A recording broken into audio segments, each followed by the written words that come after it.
Bonjour Audrey Lyonnais. Bonjour Gilles Charles, merci de m'accueillir sur votre chaîne. Alors, merci d'avoir accepté ce rendez-vous avec. Vous êtes référente des Jeunes avec Macron, les JAM. Moi, je voulais savoir, pour commencer, quel était le rôle d'une référente dans la Loire des JAM ?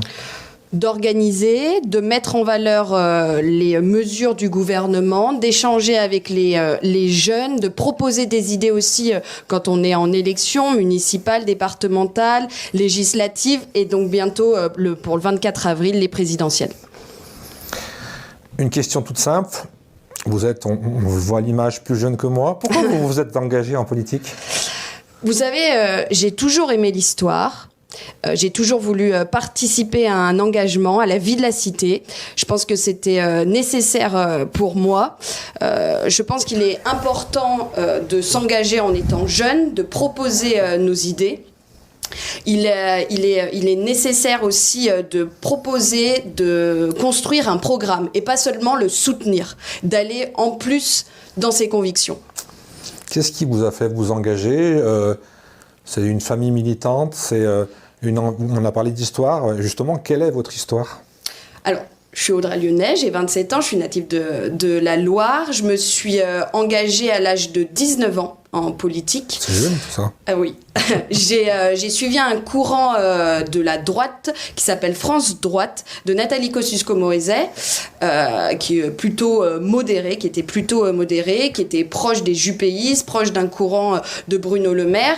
Et en 2017, Bruno Le Maire, Alain Juppé, Édouard Philippe, Gilles Boyer se sont séparés des LR pour rejoindre la majorité présidentielle, pour apporter leurs idées. Et parallèlement, la droite est devenue de plus en plus à droite, les LR sont devenus de plus en plus à droite, et je ne pouvais pas rester dans ce parti. On peut prendre plusieurs exemples. Durant la campagne européenne, François Bellamy était très ambigu vis-à-vis de l'avortement, était contre le mariage pour tous, ça n'a jamais été mes idées. On peut prendre un autre exemple. Christian Jacob, un des leaders des LR, est vraiment à citer en disant qu'Éric Zemmour n'était pas d'extrême. Quand Éric Zemmour parle de Pétain, et on revient à l'histoire, et qu'il nous dit que Pétain a sauvé des juifs français en dénonçant des juifs étrangers, je ne comprends pas qu'on ne puisse dire qu'il n'est pas d'extrême. Quand Éric Ciotti, durant la primaire ou leur primaire interne, parce que maintenant tout se confond et on n'y comprend un petit peu plus rien, parle de droit du sang, ça n'a jamais été mes idées. Justement, j'allais y revenir. Vous avez débuté chez les R. Aujourd'hui, vous êtes chez Macron. Finalement, est-ce qu'il y a une différence entre la majorité actuelle et vos anciens LR, parce que si j'ai bien compris en vous écoutant, c'est qu'il y avait une droite un peu à gauche et une droite à droite. Oui, il y a toujours eu différents courants. Moi, j'ai toujours été d'un courant très modéré et je pouvais plus rester chez les LR car ils sont devenus trop extrêmes. Mais pour moi, ça n'a étonné personne chez les LR de la Loire. J'ai beaucoup de respect, j'échange beaucoup avec eux. On a le droit de ne pas avoir les mêmes convictions, mais on se respecte. Vous savez, je n'ai jamais été chez les LR pour la politique du nini. C'est-à-dire ni PS, ni Front National. Je ne confonds absolument pas les deux.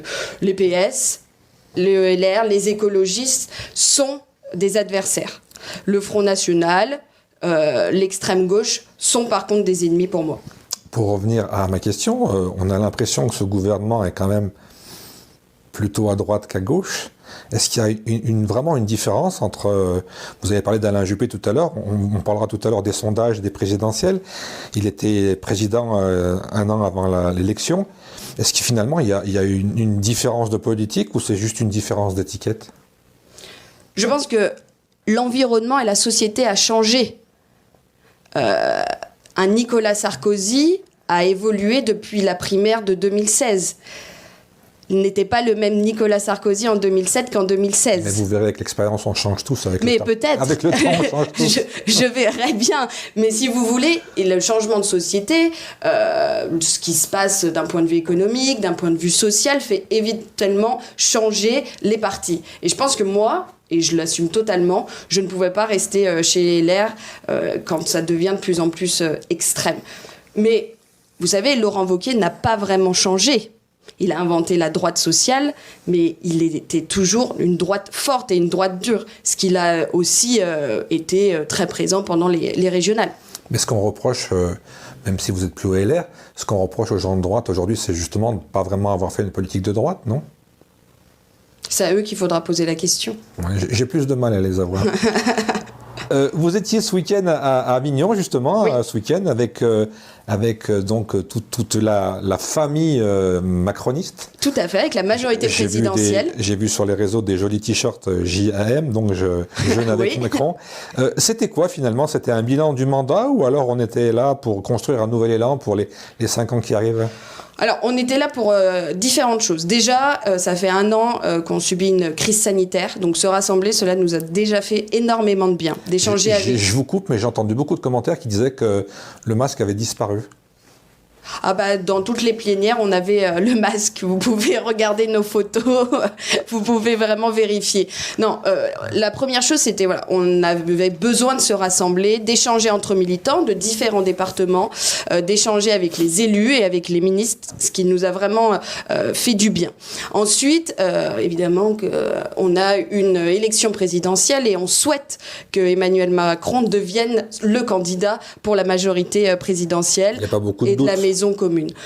Il n'y a pas beaucoup de doutes, mais on verra bien. Il faut l'appeler. Mais je pense que ça, c'était aussi une nécessité. Et puis effectivement, c'était de défendre le bilan 5 ans de plus que vous avez vu. On est actuellement, et je peux le mettre à l'écran, en train de tracter ces affiches sur le bilan des 5 ans, de ce qu'on a fait, ce que la majorité présidentielle a mis en place. Et il était important pour nous, militants, d'échanger sur ce sujet. Pour revenir au bilan, est-ce qu'il y a des choses que ce gouvernement que vous soutenez aurait dû faire différemment, des choses qu'il aurait dû faire qu'il n'a pas fait?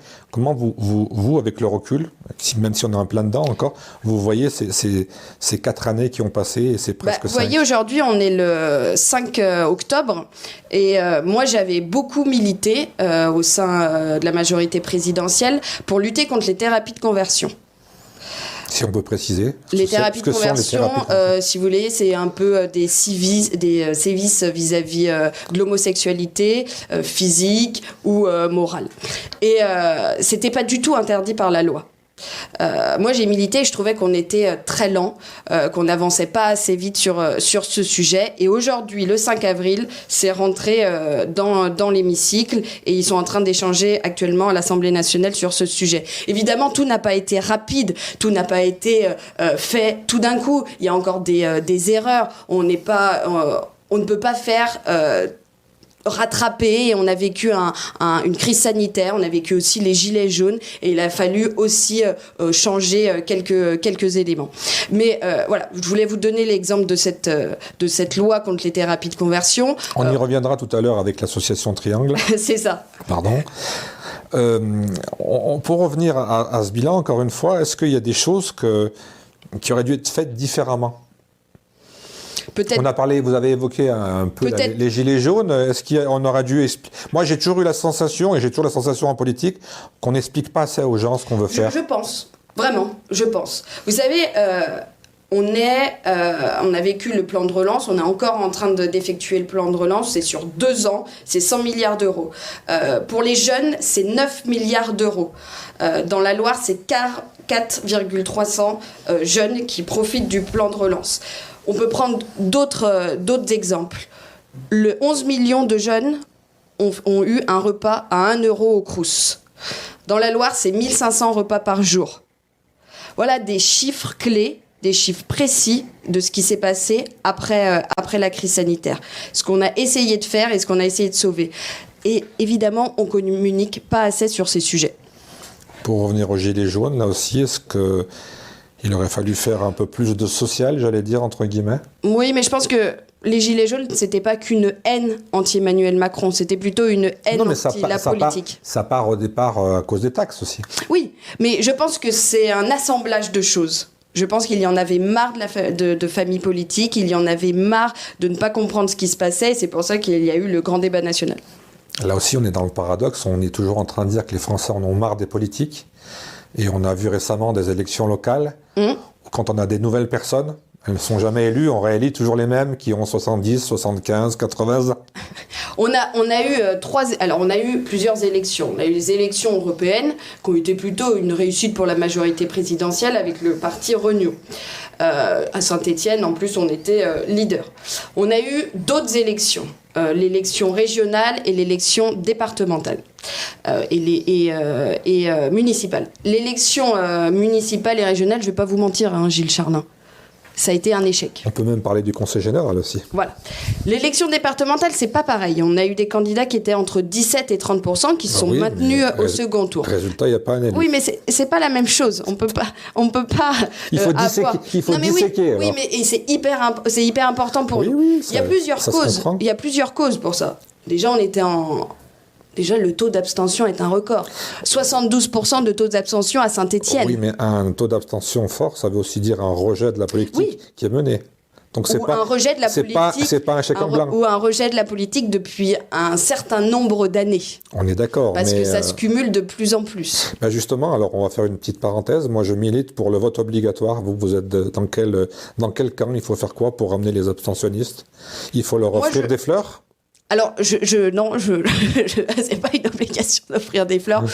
Je pense qu'il faudra échanger et qu'il y ait un échange vraiment au Parlement vis-à-vis du vote numérique et pourquoi pas du vote obligatoire. Mais peut-être qu'il y aura des propositions pour les élections présidentielles sur ce sujet qui est primordial pour la démocratie. Non, mais ça fait 20 ans qu'on voit que les chiffres Déjà, on ne parle jamais des inscrits. Parce qu'on parle des abstentionnistes, mais on parle des abstentionnistes qui sont inscrits. On ne parle même pas des gens qui ne sont pas inscrits sur les listes, qui donc sont même pas dans les chiffres. On parle de beaucoup de choses. Chaque année, on dit, bah tiens, on a encore battu un record. Et ça fait 30 ans, on dit toujours qu'il faut aller voter le dimanche avant 18h. Mais pourquoi pas? On pourrait voter le jeudi, le vendredi, le samedi. Gilles. On pourrait voter. Il y a plein de systèmes. Dans d'autres pays, on va sur la Lune. Alors, voilà. Dans d'autres pays, ça se fait. Mais je pense qu'il faut vraiment un échange sur ça au Parlement ou qu'il y ait une proposition ou plusieurs propositions aux élections présidentielles sur ce sujet. À un moment, c'est le 72% de taux d'abstention pour l'élection municipale pour le maire de Saint-Étienne. C'est quand même très fort et ça inquiète. Après, aussi parler de la pandémie aussi. Oui, voilà, c'est ça que je voulais vous dire. Il y a une deuxième chose, il y a une pandémie. Les gens ne sont pas forcément allés voter par peur, et ce qui est compréhensible. Et ensuite, les gens voulaient être rassurés en votant pour des personnes qu'ils connaissaient. Je pense que oui, ils connaissaient et ça les rassurait. On peut prendre votre réponse à l'envers. Patrick Revelli, tout le monde le connaissait, à Saint-Étienne. Oui, mais politiquement, il n'était pas connu. On joue sur les mots, là. Et comment vous expliquez qu'il y a finalement, dans toute la région, il y a quasiment... il y a très peu d'élus En Marche au municipal, alors qu'on voulait chercher un ancrage quand même assez... On était au début d'une crise sanitaire et je peux vous répondre la même chose que pour les élections régionales et départementales. Mais par contre, pour nous, jeunes avec Macron de la Loire, on n'a pas chômé. Je vous ai vu sur les réseaux. Élections. 20 propositions pour les élections municipales, 42 propositions pour les élections départementales. On était présents. Alors oui, ça a été un échec, mais est-ce qu'un échec, c'est pas aussi grandir? Échec, c'est un peu fort, voilà, mais c'est pas une réussite. C'est pas une réussite, mais on a appris énormément. On a échangé énormément avec les candidats, avec les élus. Et ça, pour nous, ça a été très important. Et justement, vous avez appris quoi? Déjà à faire une campagne. Je pense que c'est la priorité pour les jeunes, à comprendre ce qui se passe, parce que les jeunes qui se sont engagés, c'est aussi l'avenir. Ah, on est d'accord. Et je pense que c'est primordial pour tous les partis politiques. Et justement, on en revient un peu à la question que j'ai posée tout à l'heure. L'avenir, c'est la jeunesse, on est d'accord. Hein, même si on peut parler aussi de segmentation, on parle des chômeurs, on parle des actifs, on parle des vieux, on parle jamais des Français. Mais bon, ça, c'est encore un autre débat, on y reviendra après. Mais justement, tous ces jeunes, là, comment ils vivent ça? Finalement, ils s'engagent avec un président jeune, il y a une dynamique, et puis il y a des élections, et puis finalement, on fait des scores... je ne vais pas dire catastrophiques, parce que les élections municipales, elles sont un peu catastrophiques à Saint-Étienne, mais même dans les élections départementales, on va prendre l'exemple dans le département, on a un député qui se présente, qui est très médiatique, parce qu'on l'a vu sur tous les plateaux, qui apparemment, je n'ai pas les compétences pour le juger, mais qui apparemment est très compétent, et finalement, il fait un score qui est honorable, mais il n'est pas élu. Mais c'est le jeu démocratique. Les concitoyens de ce canton-là ont élu des candidats sortants, je pense. C'est pas. Alors on vote finalement, on se rend compte qu'on vote pas pour un programme, mais on vote pour. On était en pleine crise sanitaire. On vote pour quelqu'un qui est là depuis déjà longtemps et qu'on sait qu'on va pouvoir aller tirer par la manche et lui dire il faut m'aider. Qui nous rassure peut-être. On est plus dans le côté rassurant, on n'est pas dans le côté projection sur l'avenir. Parce qu'on va rester dans le département. Mais ce qui est dommage. On entend partout, et notamment chez les politiques, qu'on a un département qui dort. Oui, qui vieillit. Qu'on est incapable de situer sur une carte de France. Et on se dit, cette jeunesse, finalement, elle va faire bouger les choses. Et c'est ce Il y a des élections, et finalement, on revoit que l'âge n'a pas baissé, quoi. Oui, mais on ne construit pas tout d'un coup. Ça se fait petit à petit, et l'échec est aussi important. Ça veut dire qu'il faut commencer la politique à 19 ans et être élu à 63 ans ? Non, il faut commencer la politique quand on le sent. Et s'engager, c'est pas seulement dans le milieu politique, c'est aussi associatif. Et je pense que c'est très important de s'engager pour sa cité. Comment se portent les JAM dans la Loire aujourd'hui ? Alors, on était à Avignon ce week-end. On était plus d'une dizaine à Avignon pour les JAM Loire. On est actuellement 30 jeunes actifs. J'entends beaucoup sur d'autres presses que des jeunes d'autres partis politiques sont une centaine. Nous aussi, on est une centaine inscrits, mais je pense que le plus important, c'est les jeunes qui défendent sur le terrain leurs idées, les idées progressistes de la majorité présidentielle. Comment ça se passe là ? Il y a une adhésion, il y a des réunions. Expliquez-moi, est-ce que ça fonctionne comme un club de sport, comme un club de bridge ? Déjà, c'est des moments conviviaux.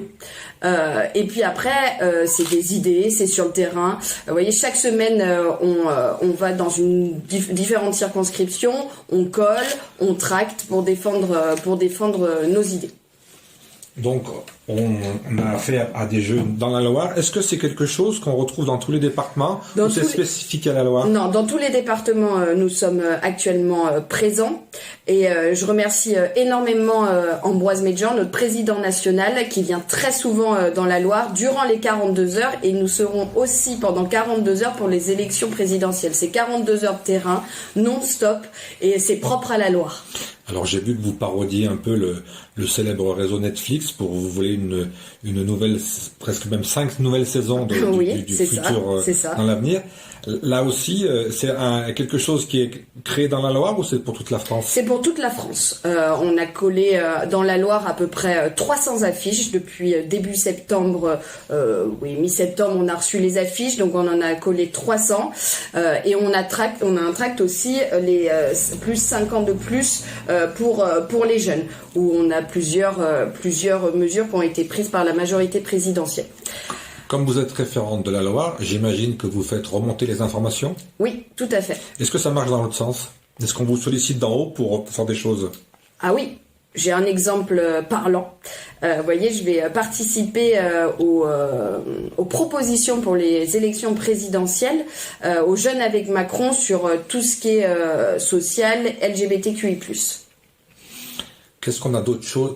Quelles sont les autres choses qui sont prévues dans les semaines qui viennent, dans les mois qui viennent, pour justement, j'imagine qu'il y a aussi une date que vous n'allez pas me la donner, peut-être que vous la connaissez, mais vous n'allez pas me la donner, quand est-ce qu'il va se déclarer, le président candidat ? J'aimerais bien vous le dire, mais je ne la connais pas. Et après, il y a forcément des choses qui vont se mettre en place. Est-ce que vous savez un peu comment ça va ? Est-ce qu'il y a un calendrier ? Est-ce qu'il y a il y aura forcément des meetings, mais est-ce qu'il y a des manifestations, des collectes de trage ? Et je sais qu'on généralement en campagne on fait beaucoup les marchés. Des marchés devant les lycées, devant les universités, nous serons partout sur le terrain. Bien sûr des réunions publiques, mais pas seulement entre nous, pas seulement entre jeunes. Bien sûr que moi je suis très en lien avec mon acolyte référent de la Loire, David Koffer. Qui est le responsable de toute la population. Voilà, de la République en marche. C'est plus les jeunes, c'est tout le monde. C'est tout le monde. Et nous travaillons main dans la main pour la majorité présidentielle. Les réunions des jeunes avec Macron, c'est quoi ? C'est tous les mois ? C'est tous les 15 jours ? On se réunit, on parle de quoi ? Il y a un programme, il y a un agenda. Comment ça se passe ? Expliquez-nous un peu les détails. Et j'ai même envie de vous dire, donnez-vous envie d'adhérer, même si moi j'ai un peu passé la limite d'âge pour la jeunesse. Déjà, on adhère sur le site internet desjeunesavecmacron.fr. Évidemment, vous pouvez me suivre et suivre les jeunes avec Macron sur les réseaux sociaux, Instagram, Twitter et Facebook. qui est très important et qui est plus facile pour la jeunesse. On échange, quand vous êtes un nouvel adhérent avec vous, vos possibilités, votre calendrier, parce que beaucoup de jeunes sont en études ou commencent leur travail. Donc ça se fait petit à petit. Et chaque semaine, on va sur le terrain pour coller, pour tracter. C'est suivant votre emploi du temps. Ensuite, il y a une deuxième phase, c'est la phase des idées. Proposer des idées et échanger dessus. On n'est pas tout le temps d'accord entre jeunes avec Macron. Et je pense que c'est ça aussi notre force, c'est qu'on échange sur des sujets précis. Par exemple, on avait énormément parlé du plan Un jeune, une solution et de la gratuité des protections hygiéniques. Ça, c'est une proposition des jeunes avec Macron. Pareil pour la gratuité des protections de la pilule pour les moins de 25 ans. Ça aussi, c'est une proposition des jeunes avec Macron. C'est une proposition qui vient d'être adoptée. D'après ce que j'ai entendu le ministre de la Santé. C'est ça. Et donc ça vient des jeunes avec Macron. Donc on fait remonter des choses, les jeunes avec Macron Loire, pour les jeunes avec Macron, on échange et ensuite c'est soit elles sont acceptées, soit elles sont refusées, mais en tout cas notre parole est prise en compte. Quelles sont les préoccupations de la jeunesse aujourd'hui et principalement dans la Loire ? Plusieurs pour les jeunes, tout ce qui était vis-à-vis de la crise sanitaire, vis-à-vis des études, la peur de ne pas aller dans les amphis, c'était très très compliqué. On a reçu beaucoup de témoignages chez les jeunes avec Macron. C'était très important aussi pour nous de regarder ce lien en visio. Donc ça c'était une première chose. Le chômage évidemment, le début du travail et donc tout ça on en parle et on essaye de trouver des solutions. On parle des jeunes, on parle de la population française. Comment on se projette quand on est jeune sur l'avenir? Là on va parler des 5 ans qui viennent. Comment on se projette sur l'avenir? On a une ambiance assez pessimiste, on est très très très négatif en France, je ne sais pas si c'est pareil dans les autres pays, mais comment on se projette quand on est jeune sur l'avenir? Déjà, on essaye de pas avoir qu'un langage négatif. Parce que si on est jeune et on commence qu'avec du négatif, c'est quand même pas très très bon. On essaye de proposer, d'être présent dans les associations, d'être présent dans les facultés et d'améliorer entre guillemets le futur. On se tourne souvent sur l'extérieur, on dit tiens, il y a ça qui marche en Allemagne, ça qui marche en Angleterre. Là aussi, c'est souvent des effets de mode. Pourquoi en France, on ne fait pas assez, moi j'ai envie de dire, des expérimentations? On teste pas des choses pendant quelques semaines et on dit tiens, ça fonctionne. Vous qui êtes jeunes, vous avez l'avenir devant vous. Vous avez une mesure, le dédoublement de CP, CE1, grande section dans les quartiers prioritaires était une expérimentation à la base. Je me souviens dans les présidentielles, les précédentes, j'avais reçu une candidate et elle m'avait parlé que les classes allaient être divisées par 2. Or, j'ai l'impression qu'on a un peu oublié ça aussi. Alors là, pour tout ce qui est grande section, et ça c'était une promesse de campagne en expérimentation, et ce qui est en train de se développer jusqu'en 2022, toutes les classes de CP, CE1, grande section pour les zones prioritaires sont à 12 élèves. 12 élèves. Oui, et 24 pour les non-zones prioritaires. Ça, c'était une promesse de campagne qui a été tenue. On l'a dit, on le fait. On a parlé beaucoup de la crise sanitaire. Oui. J'ai beaucoup lu, on a un député dans la Loire qui est très actif au niveau du sport, qui n'est pas dans votre parti, mais qui est très actif. Et j'ai compris que les jeunes n'avaient plus le droit de faire de sport, alors que finalement, ils auraient besoin de faire du sport dans cette crise. Comment, là aussi, vous avez réagi à toutes ces demandes paradoxales, parce qu'on avait des gens qui ne devaient pas faire de jogging, alors qu'il y en a qui pouvaient aller... Je vais être peut-être un peu vulgaire, mais qui avaient le droit d'aller faire pisser leur chien. Comment on vit ça à l'intérieur d'un mouvement qui est dans la majorité? Mais tout n'a pas été parfait. Évidemment qu'il y a des mesures qui ont changé chaque semaine et c'était très compliqué. Mais qui a eu à gérer cette crise sanitaire? Qui aurait pu faire mieux? C'est facile de toujours critiquer. Nous, la majorité présidentielle a proposé des idées. Elles n'étaient pas tout le temps excellentes. Il a fallu changer, modifier. Mais je pense que eux ont proposé au moins des choses. Ont été là pendant cette crise sanitaire. Alors il y a eu pour les jeunes, il y a eu le pass sport et le pass culture aussi, parce que évidemment qu'on a senti qu'il y avait eu aussi un manque de culture peut-être pendant la crise sanitaire. Il n'y avait plus rien d'ouvert, donc c'était assez compliqué. 300 € pour chaque jeune de 18 ans. On a parlé de la jeunesse, encore une fois, c'est normal, on est avec la référente des jeunes avec Macron. Il n'y a pas un terme plus classe? Les jams. Les jams, j'arrive pas à les jams. Là aussi, vous étiez, on revient encore une fois à Avignon, parce que oui. finalement c'est une belle petite ville. Vous avez rencontré d'autres régions, d'autres jeunes. Oui. Est-ce qu'il y a des préoccupations aussi différentes suivant les régions, suivant les départements?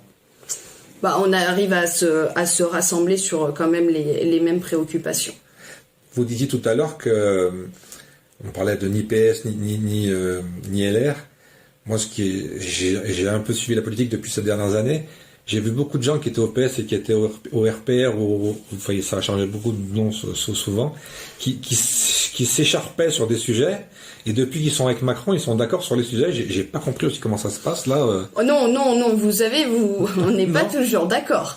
Vous avez l'exemple même de la légalisation du cannabis, entre Olivier Véran, ministre de la Santé, et Gérald Darmanin, ministre de l'Intérieur, qui ne sont absolument pas d'accord sur ce sujet. Là, vous voyez, on revient au clivage. On a un qui vient du PS et un qui vient des LR. Oui, mais parce que c'est cet exemple-là. Non, mais ça prouve bien qu'on a quand même une différence dans la réflexion. Mais ça prouve bien aussi qu'on est unis derrière un homme, Emmanuel Macron, et qu'on a le droit d'avoir des divergences. Ça veut dire que si c'était pas Emmanuel Macron, il n'y aurait pas ce consensus? Emmanuel Macron, la majorité présidentielle. Ça veut dire qu'après lui, dans 5 ans, si c'est encore lui président, ça s'arrête et... Ça s'arrêtera pas. Les idées, l'idéologie du macronisme est toujours là. On parle déjà de 2017. 2027 plutôt. Non, parce que 2027, si on revient en 2017... Exactement. Lapsus. Voilà, c'est que je serais vite. En 2027, on parle déjà de Laurent Wauquiez, on parle déjà de Édouard Philippe. J'ai envie de vous dire toujours les mêmes, mais on est déjà mais peut-être qu'il y en aura d'autres. on est déjà dans les élections des 5 ans, on n'a pas fait celle-ci encore. C'est quand même le paradoxe de la France. C'est le paradoxe de la politique aussi. Parce que je reviens au fait que Macron, c'est le moteur, et que le jour où il n'y a plus Macron, on continue dans cette dynamique, ou alors ça sera autre chose. Hein. Non, il faudra continuer dans sa dynamique, mais il sera toujours là. C'est pas parce qu'il n'est plus président de la République, à partir de suivant son agenda, s'il est candidat ou pas, pour l'élection de 2022, il y aura toujours Emmanuel Macron. On va faire un petit peu de cours, puisque vous êtes jeune. Moi, je suis plutôt pour le septennat. Oui, que le quinquennat. Et que le quinquennat. Quel est l'avis de la jeunesse aujourd'hui, qui a peut-être pas connu le septennat, qui a peut-être pas connu les 14 ans de Mitterrand? Moi, je suis née en 94, donc j'ai connu un an de François Mitterrand, donc c'est un petit peu... Moi, j'avais l'impression qu'avec 7 ans, on avait plus de temps pour travailler. Plus de temps, oui, peut-être. Et puis cette élection qui est collée de... Vous voyez, moi j'aime l'histoire et j'ai lu sur cette histoire politique française, sur la 5e République, et c'est vrai, peut-être, qu'on ne peut pas tout faire en 5 ans. Et c'est pour ça qu'un septennat, il faudra peut-être en reparler. Parce que si on est logique avec nous-mêmes, 2 septennats, ça faisait 14 ans. Le président, s'il est réélu, ça fera 10 ans. 10 ans. Et là, il peut pas se représenter. Non. Pourquoi il peut pas se représenter là si on pourrait ça c'est c'est pas possible. Oui, mais c'est un peu un paradoxe, parce que si les gens sont contents de leur président, pourquoi ils le rééliraient pas pour 50 plus, ce qui ferait 15 et qui ferait presque pareil que 14. Donc on change toujours les règles, et c'est pour ça que les gens sont perdus avec la politique aussi. Peut-être, il faudra en parler, mais... Mais c'est vous la jeunesse, donc c'est l'avenir. Non, mais si vous voulez, le septennat ou le quinquennat, bien évidemment qu'un quinquennat, c'est peut-être trop juste vis-à-vis aussi de ce qui s'est passé. Non, parce que tout se cale sur les 5 ans des députés, et finalement, il y a plus de... Oui, mais c'est aussi pour faire marcher et fonctionner la démocratie. On va pas faire des élections tous les 20 ans. Hein. Oui, mais on peut aussi faire des référendums, on peut faire plein de choses, hein. Oui, mais bon, pour vraiment être représenté dans la nation, c'est quand même très important d'être représenté soit par un député, soit par un maire, soit par un conseiller régional, départemental.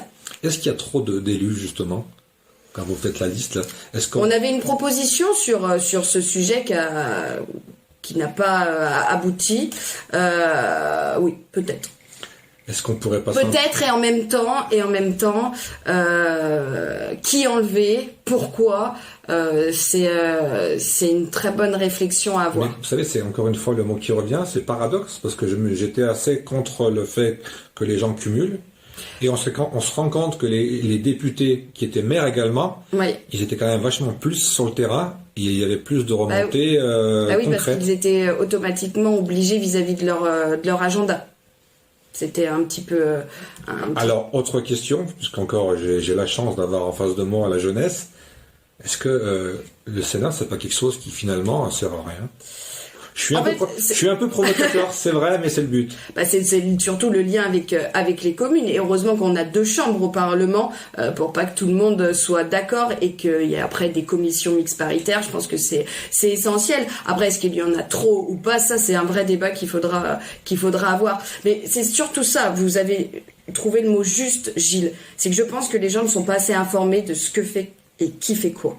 Je pense que c'est ça la priorité, et d'expliquer. Je pense qu'il manque de la communication. Je pense que d'être que sur les réseaux sociaux, ce n'est pas que ça la politique, et qu'il va falloir doubler, par exemple, la publicité, qu'il va falloir doubler dans la télévision, qu'il va falloir doubler le terrain. Je pense que c'est ça vraiment la priorité. Expliquer, convaincre, mais surtout expliquer. Pour revenir aux institutions, ce conseil général, finalement, il sert plus à rien quand on a une grande région qui, en plus, je ne sais pas comment ça se passe dans les autres régions, mais la région bleue, la région Auvergne-Rhône-Alpes, puisqu'on ne peut pas faire un pas sans avoir des affiches de oui, la même quand on change une tuile. Ouais. Finalement, on n'aurait pas pu mettre toutes les compétences à la région, parce que un a les lycées, l'autre a les collèges, un a les voitures, l'autre a les trains, un a les bus, l'autre a les cars. Oui, mais si on fait ça, on va nous dire encore, on met que toutes les choses à la région, et je pense que c'est important aussi d'être proche des habitants et qui est dans chaque département. Oui, mais vous avez bien vu que les métropoles qui n'existaient pas il y a encore quelques années sont en train de grignoter tous les pouvoirs des conseils petit à petit, certes, c'est vrai, mais par exemple de tout ce qui est associatif, je pense que c'est important qu'il y ait encore un conseil départemental. C'est une planche à billets pour les associations? C'est pas une planche à billets forcément, mais c'est pour les aider et de les accompagner. Je pense que c'est nécessaire. Est-ce que c'est pas quelque chose que pourrait faire la région aussi? Je pense qu'ils ont assez de compétences pour tout gérer et pour aller de partout. Donc, un élu doit être de partout. Donc à vous entendre, j'ai l'impression que Laurent Wauquiez a trop de pouvoir, un peu, c'est ça, hein? Non. Laurent Wauquiez n'a pas trop de pouvoir, mais si vous voulez, moi, en fait, je pense vraiment aux concitoyens. À un moment, ce qui est dans les associations, dans les entreprises, ce qu'ils aiment, c'est l'échange. C'est de pouvoir parler à leurs élus. Si on multiplie les compétences pour les élus, comment ils vont faire? Oui, mais on va être honnête. Moi, je suis prêt à aller parler avec mon maire, et tout le monde aime aller parler avec son maire. Oui. Mais les gens qui sont élus au conseil général, je les connais pas. Et pourtant, Et ben voilà un problème. Donc je vais pas aller leur parler parce que je sais pas qui c'est. Si je les croise sur le marché, je vais juste leur parler le jour où ils vont me donner un tract. Voilà un problème, Gilles Charles, ça veut dire qu'il faudra plus d'élus qui soient sur le terrain et qui échangent avec leurs concitoyens. Très bien, on a fait le tour. On va revenir juste un peu parce que c'est quand même perturbant cette histoire de l'élection et tous ces échecs. Vous avez dit qu'il fallait du temps, qu'il fallait travailler. Est-ce que finalement les élections municipales, déjà, est-ce que c'est plus une élection d'une tête de liste, parce que c'est aussi les municipales, c'est une liste en fait, mais on élit un homme ou une femme. Et comment il faut faire? Il faut avoir le bon casting, ou alors il faut avoir les bonnes idées pour être élu finalement? Il faut un mélange des deux. Il faut avoir des bonnes idées et des bonnes personnes. Je pense que c'est ça la priorité pour partir en campagne. Et puis aussi, il faut le vouloir. Vous voyez, moi, je pense que beaucoup de personnes ont été étonnées que je ne parte sur aucune campagne municipale. Je le sentais, vous voyez, municipale ou régionale ou même départementale. Oui, on vous avait annoncé comme candidate au départemental. On vous avait annoncé, mais moi, je n'avais rien annoncé. Qu'est-ce qui s'est passé alors? Mais parce qu'il faut sentir cette élection, et moi, je pense que je suis dans aussi un apprentissage de la politique. J'apporte des idées, j'apporte des éléments à nos candidats, mais je le ferai en temps voulu, quand je le sentirai et quand je pourrai construire par moi-même tous ces programmes. Donc ça veut dire que je vous repose la question dans l'autre sens. L'année prochaine, il y a donc les présidentielles et en juin, il y aura les législatives. Est-ce que Audrey Lyonnais travaille, se prépare pour être candidate aux législatives l'année prochaine? Puisqu'on a 2 scoops, on a déjà un jeune candidat sur Saint-Chamond, et depuis ce matin, j'ai appris qu'on avait aussi un jeune candidat sur le Rouennais. Donc est-ce qu'on aura une jeune candidate sur le Stéphanois? Juin 2022 est encore loin et je ne fais aucune politique de fiction. En tout cas, je serai là pour tous les candidats sortants. Les députés sortants pour juin 2022 et les 6 candidats pour l'élection législative, les élections législatives. Sans dévoiler des secrets d'alcôve, est-ce qu'il y a déjà des députés de la Loire qui ne souhaitent pas se représenter qui veulent se consacrer à autre chose, ou alors est-ce qu'il y a... On n'en a pas parlé il y a des gens encore. qui frappent à la porte et qui disent « moi je veux être absolument député ». Là on est vraiment plus en élection présidentielle actuellement. Donc on est vraiment concentré, focalisé sur la présidentielle. Pour l'instant, oui. Les élections législatives viennent après, évidemment, on en parlera, mais en début octobre, c'est beaucoup trop jeune et évidemment qu'il y a certains candidats de l'opposition qui sont prêts à tout et je peux le comprendre, mais nous, on est en train de construire aussi un programme présidentiel et défendre un bilan. On a parlé des présidentielles. Est-ce que le programme est prêt? Est-ce qu'il va y avoir beaucoup de changements? Est-ce qu'il va y avoir des nouveautés? Là aussi, on travaille sur quoi? Sur cette présidentielle? Et question subsidiaire, est-ce que vous envisagez la défaite? Évidemment que là le programme est en train de se construire. Je vous ai dit que j'étais actuellement en lien avec les Jeunes avec Macron pour travailler sur des propositions sur les mesures LGBTQI+. Évidemment qu'on travaille sur différents sujets de la société française. Pour répondre à votre question, bien évidemment, en politique, il faut tout prévoir. On parle aujourd'hui beaucoup, c'est le sujet principal, d'Éric Zemmour. Oui. Pourquoi j'ai l'impression que ça inquiète beaucoup le Front National, parce qu'il est en train de siphonner les voix, s'il se présente, bien entendu, parce que c'est encore dans la fiction. Pourquoi, finalement, En Marche, on n'en parle pas de Zemmour? Gilles Charles, on en a parlé quand même d'Éric Zemmour à Avignon. Hein. Oui, regardez la plénière de Jean Castex. Je n'étais pas invité à Avignon. Regardez la plénière de Jean Castex. Tous les ministres en ont beaucoup parlé. Il est à 15%. 1%, alors même si les sondages ne sont pas sûrs à 100%, à 1% de moins que Marine Le Pen. Si, on regarde ça de très près, que les extrêmes montent de plus en plus, à l'inverse de l'extrême gauche. Justement, c'est une inquiétude ou alors c'est une stratégie? Parce que si Éric Zemmour ne se présente pas, Marine Le Pen fera beaucoup plus et sera au deuxième tour contre Emmanuel Macron. Si les candidats, on est dans on est dans la fiction. Hein. Bien sûr. Mais c'est peut-être plus facile d'être contre Marine Le Pen au deuxième tour que peut-être contre un Xavier Bertrand ou une Valérie Pécresse. D'ailleurs, au passage, je signale pour ceux qui suivent la politique, hein, que c'est un truc aussi qui est fascinant. C'est que si c'est M. Bertrand président, Valérie Pécresse sera Première ministre. Et peut-être que si c'est Emmanuel Macron, ça sera aussi Valérie Pécresse, la Première ministre.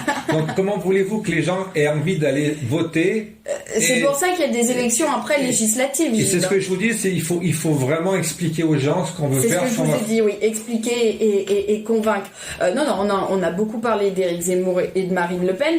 Après, c'est leur tambouille aussi politique. J'ai vu dimanche que le père soutenait peut-être Éric Zemmour s'il était devant sa fille. Voilà, c'est une grande tambouille politique entre les extrêmes. Nous, on n'est pas là pour les juger. On est là surtout pour apporter des idées et je pense que c'est le plus important.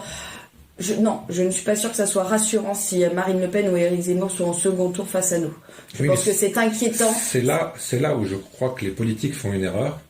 Les médias, c'est encore autre chose, mais plus on dit du mal de Zemmour, et plus on renforce les gens pour voter pour lui. C'est pour ça que... Alors que Zemmour, on est pour, on est contre, il dit des conneries, il dit pas que des conneries, et quand les gens vivent exactement ce qu'il est en train de dire, et quand on les méprise, parce que moi je sens ça comme un mépris, on les renforce, hein. J'entends les gens, on les entend, il y a de plus en plus d'émissions où les gens interviennent.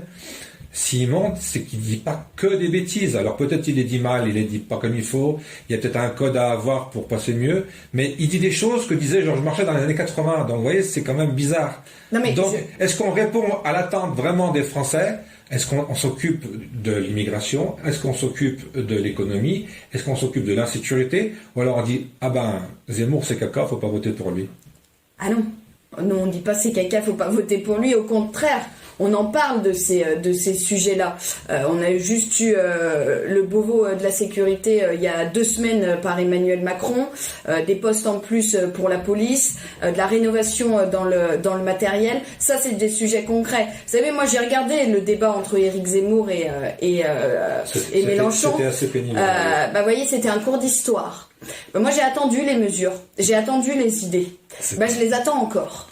Donc c'est toujours facile de nous faire un cours d'histoire, de savoir quand a commencé l'immigration, soit ça a commencé depuis les Gaulois, soit au 19e siècle. Je pense que les Français, on perd les Français. Vous avez raison, les Romains envahissent la Gaule et ça part de là. Voilà, mais même avant, je crois. Mais je pense que on perd les Français vis-à-vis de ça, et c'est pour ça que nous on est là pour apporter des propositions, même en termes d'immigration.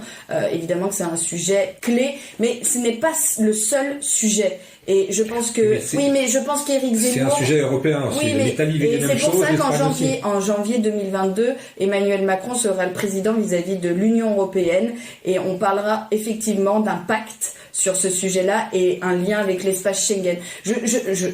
Quand j'écoute Éric Zemmour, si vous voulez, et je ne vais pas faire sa promo tout le temps, mais quand j'écoute Éric Zemmour, chaque problème de la vie, du quotidien des Français, est en lien avec l'immigration. Oui, mais est-ce que vous trouvez normal? Mais c'est trop facile. Est-ce que vous trouvez normal que quand avant il y avait un trou dans une route, on employait une entreprise stéphanoise ou peut-être même lyonnaise, et que maintenant on a une entreprise slovène qui vient boucher un trou dans une route à Saint-Étienne ou à Saint-Chamond ou ailleurs? Mais c'est pour ça, Gilles-Charles, qu'on a mis en place le plan de relance et qu'on parle de souveraineté nationale en réindustrialisant les entreprises en France. C'est pour ça que dans la Loire, avec le plan de relance, plus de 8000 entreprises ont été aidées économiquement. C'est pas plus de 530, je crois, entreprises ont reçu un chèque de 500 € pour les aider dans le numérique. Ça, c'est du concret. Et ce n'est pas à cause de l'immigration, et on va pas toujours taper sur les uns et les autres. Je pense que on est dans un pays, il va falloir se rassembler, il va falloir se reconstruire et parler de souveraineté nationale, comme vous le dites. On a parlé d'épidémie tout à l'heure, j'en reviens, parce qu'on est dans une région de textile. Oui. Comment ça se fait que dans une région de textile, on n'avait pas de masque? Et c'est des pauvres dames qui, au début de la pandémie, ont bricolé des masques avec des élastiques et des bouts de chiffon. Là aussi, quand on peut gouverner, c'est prévoir, non? Est-ce qu'on pouvait pas aussi arrêter Gouverner, c'est prévoir, mais qui avait prévu vraiment une crise sanitaire de ce genre d'ampleur? Qui l'avait prévu? Dans les livres d'histoire, vous qui aimez l'histoire, tous les 100 ans, il y a une grosse épidémie qui revient. Oui, mais peut-être pas une épidémie d'un virus qui se propage par oxygène, et c'est très compliqué à gérer. Mais ce que je veux dire, c'est qu'on mais je comprends que on a eu les masques et les virus venus de Chine, donc c'est un paradoxe là encore. Ben c'est pour ça qu'on a mis en place le plan de relance de 100 milliards d'euros avec 30 milliards vis-à-vis de tout ce qui est industrialisation. Justement, relance, c'est le mot à la mode. Il y avait le train de la relance il y a quelques jours à Saint-Étienne. C'était destiné à qui? C'était destiné à qui, à quoi et pourquoi faire? Donc, j'ai vu que vous étiez présente. L'inauguration du plan du train France Relance avec Nathalie Emilas. Déjà, Nathalie Emilas était là pour échanger sur tout ce qui était éducation prioritaire. Elle a fait le tour de plusieurs quartiers, dont Montreno à Saint-Étienne.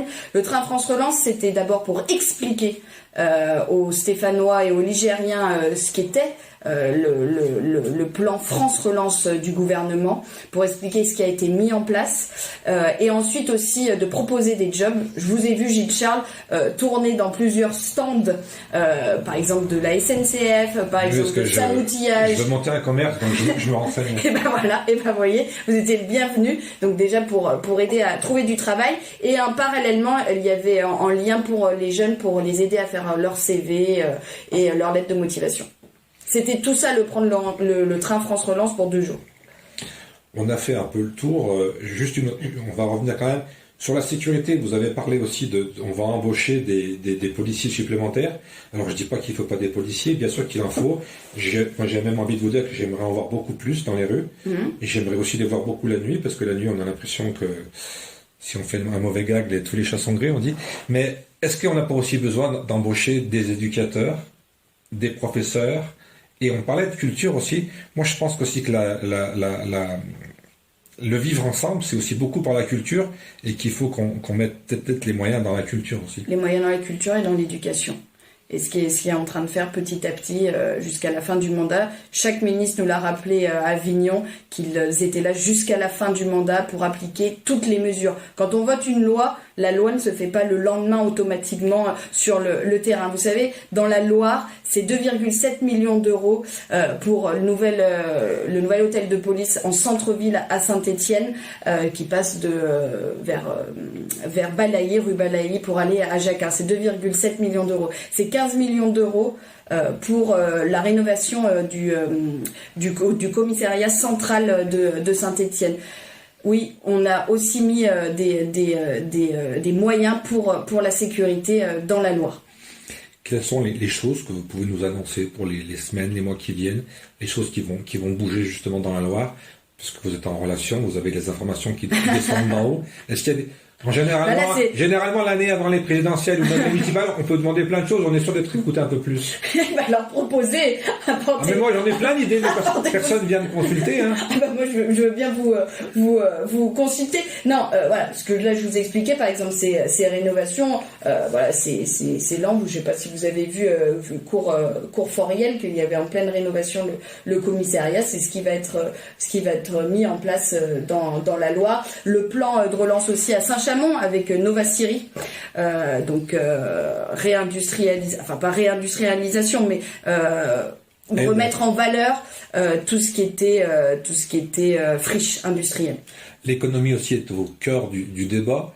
Oui. Vous êtes jeune, on parle beaucoup on parle de deux sujets. On parle d'un RSA pour les jeunes de 18 à 25 ans.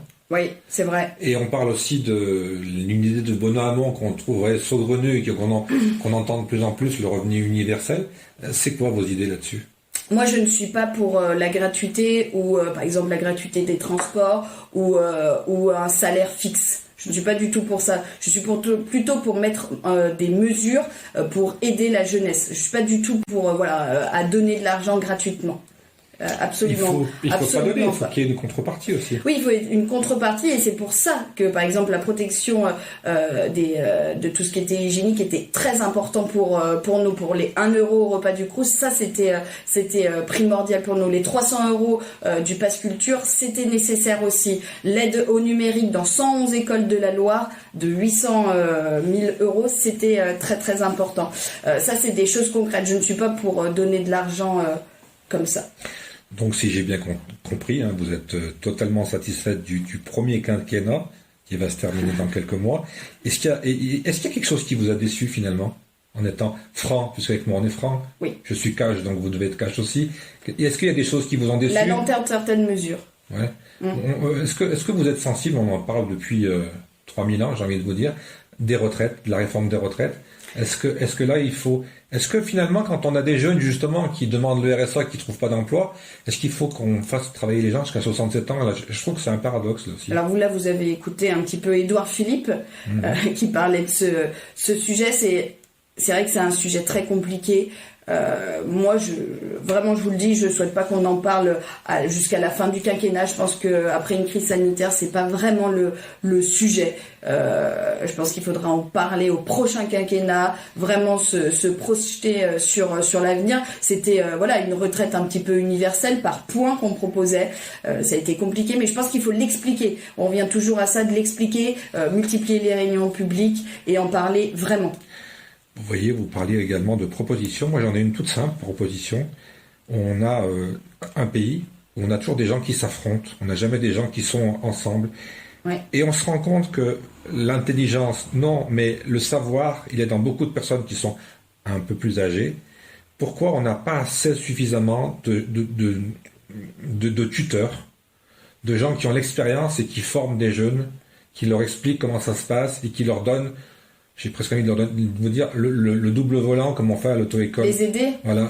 Pourquoi on ne met pas ensemble C'est comme les maisons de retraite, pourquoi on ne les fusionne pas avec les crèches presque? Je peux vous donner mon exemple. Vous voyez, je suis à La République En Marche et je suis aidée par plusieurs hommes sages entre guillemets qui m'apprennent la politique, qui échangent avec moi. Et je pense que c'est une priorité et je pense que c'est nécessaire vraiment de mélanger toutes les générations. Donc ça, on peut le faire dans l'économie, on peut le faire dans la culture, on peut le faire dans le sport, on peut le faire dans plein de choses. Je pense que c'est là-dessus qu'il faut mettre l'accent aussi. Vous avez raison. Je pense que c'est une solution. Dans toutes les civilisations, on s'appuie sur l'expérience, et sur le savoir des anciens. Et même, je dirais même, je suis bien placé pour en parler, on devient de plus en plus sage avec le temps. je prends cette idée-là. On a fait à peu près le tour. Est-ce qu'on a quelque chose à rajouter? Maintenant, on sait ce que c'est que les JAM, on sait ce que c'est que faire de la politique quand on est jeune. On sait qu'est-ce qu'on a oublié, qu'est-ce qu'on peut rajouter. Moi, je vous invite déjà à suivre nos réseaux sociaux sur les jeunes avec Macron dans la Loire. Je vous invite aussi, si vous voulez un petit peu comprendre ce qui s'est passé dans ce quinquennat, à suivre le site 5 ans de plus pour voir tout ce qui s'est passé. Moi, je vous ai cité quelques chiffres. Vous voyez, j'en connais, mais je ne vais pas tout apprendre par cœur parce que je pense qu'on était aussi dans un échange, Gilles Charles, et je pense que c'était votre priorité. Il faut éviter les chiffres, il faut parler de l'humain. Voilà, et je pense que c'était la priorité, mais je vous invite vraiment à regarder le site 50 plus pour voir ce qui s'est fait durant ce quinquennat pour la jeunesse, pour l'éducation, pour la sécurité, pour l'environnement qui est aussi un sujet primordial, mais on en a peu parlé pour les jeunes, et vraiment je vous invite à regarder. On a fini avec la politique. Dernier sujet, vous l'avez un peu évoqué au début de cet entretien. Je reçois quelques communiqués, puisqu'on a un site qui fonctionne un petit peu, et je reçois maintenant des communiqués d'une association qui s'appelle Triangle. Triangle Rose. Je voulais savoir ce que c'était exactement, et à qui c'était destiné, et quel était finalement, là aussi, un peu comme les JAM, quel est son rôle de cette association Triangle Rose? Alors, on peut même faire un clin d'œil à Octobre Rose, qui est aussi autre chose, mais qui en est en plein dedans. Alors Triangle Rose, c'est une association LGBTQI+, dans la Loire. On va dans les écoles pour essayer de parler aux jeunes de l'homosexualité, de l'homophobie, de la transphobie. On lutte quotidiennement. Il y a une montée de ces deux actes de violence qui sont très très présents aussi dans la Loire. On essaye aussi d'échanger avec tous les parlementaires, tous les élus sur ces sujets-là, de mettre en valeur. Alors moi je suis responsable du pôle culture, de mettre en valeur. C'est très bien d'avoir des droits et de les défendre et d'en vouloir encore plus, mais c'est aussi bien de remercier les personnes qui se sont battues pour ces droits, et on met en valeur par exemple Hervé Milk, Madeleine de Pelletier. On parle de certains personnages historiques. Et le 6 octobre, mercredi, nous organisons une conférence sur l'homosexualité sur le Troisième Reich, avec par exemple Michel Depère, maître de conférence, spécialiste de la Shoah. Très bien, on a fait à peu près le tour. J'ai juste deux petites dernières questions, parce que je ne sais jamais m'arrêter, c'est comme tout, moi. Une question que d'ailleurs on va le saluer, puisque c'est un ami qui travaille, qui collabore avec nous, Pat Françon, qui m'a demandé de vous poser cette question. Où en est-on dans la maison commune dans la Loire? Et je vais même regrouper ça avec une autre question. On s'y perd un peu avec Agir, avec le Modem, avec En Marche, avec un reculon, en avant. Pourquoi on ne fait pas un truc tout simple, Territoire de Progrès exactement, pourquoi on ne fait pas un truc tout simple, majorité présidentielle? Mais parce que c'est... Dans tout parti, il est important d'avoir des courants politiques. Il y a le Modem, il y a Agir, il y a Territoire de Progrès, il y a En Commun, il y a En Marche, et c'était très important. On est tous, et ça je peux vous le confirmer, si vous regardez Avignon, on était tous pour la majorité présidentielle, et ça n'a rien de nouveau quand on dit oui, ils se mettent tous derrière la majorité présidentielle. Bernard Tapie est mort dimanche. Bernard Tapie, quand il s'est présenté en 88 sous l'étiquette majorité présidentielle, et j'espère c'est ce qu'on fera. Et vous voyez, sur tous les tracts, nous avons majorité présidentielle. Dans la Loire, pour vous répondre, moi je suis très proche de Vivian Belli, qui est le représentant des jeunes d'Agir dans la Loire. Nous échangeons quotidiennement. Je suis en lien aussi avec Territoire de Progrès, et j'en appelle, et je lance un appel au Modem Loire et aux jeunes représentants du Modem Loire, qui j'espère sera à mes côtés pour tracter pour Emmanuel Macron pour l'élection de 2022. Si j'ai bien compris, dans la Loire, le Modem, il soutient le maire de Saint-Étienne qui est toujours contre vous. C'est aussi un des paradoxes de la politique. Mais ce n'est pas à moi qu'il faut poser cette question, c'est à eux. J'aimerais bien. Pour finir, toute dernière question. On a commencé en parlant d'histoire. Moi, je voudrais savoir quel est votre personnage dans l'histoire de la France qui vous motive, qui vous avez en référence, qui vous éclaire, je ne sais pas comment dire. Mais est-ce qu'il y a un personnage qui ressort dans ces décennies qui sont passées de l'histoire de France et ces siècles? Alors, je peux vous parler de plusieurs personnes. Déjà d'Olympe de Gouges, d'Hubertine Auclair, qui était une des premières suffragettes. Je peux aussi vous parler de Lucien Neuwirth, qui a marqué le paysage ligérien. Peux vous parler également de Charles de Gaulle, c'est sûr. Et puis, plus contemporain, et moi qui a vraiment été mon début en politique, qui s'appelle Nathalie Kosciusko-Morizet, que j'ai lu un livre d'elle un jour qui s'appelle On a changé de monde, et qui m'a vraiment donné envie de faire de la politique. Alors juste pour finir, on parle d'histoire. Oui. Il y a quand même un personnage qui est pas stéphanois mais de Saint-Chamond, qui a créé le Nouveau Franc. C'est quand même Antoine Pinay aussi. Oui, c'est vrai, c'est vrai. J'ai travaillé, moi, un petit moment à Saint-Chamond. J'en avais parlé parce que j'étais sur l'AVAP, dans tout ce qui était service urbanisme, et c'est vrai qu'il faudrait aussi le remettre en valeur. Mais c'est des personnalités historiques et politiques à vraiment mettre en valeur, même actuellement. Audrey Lenné, merci beaucoup. Merci beaucoup, merci de nous avoir suivis. Merci beaucoup, Gilles. J'espère vous retrouver quand vous aurez un mandat d'élu. J'irai vous voir pour vous poser d'autres questions, parce que je vous rassure tous, je serai encore là quelque temps. Eh ben, il n'y a pas de souci, ça sera peut-être très prochainement. Nous verrons. Merci, et puis bonne chance, et puis on va vous suivre, et puis faites attention en distribuant les tracts de ne pas prendre des crampes quand même. Non, vous inquiétez pas, nous avons l'habitude. Merci beaucoup. Merci.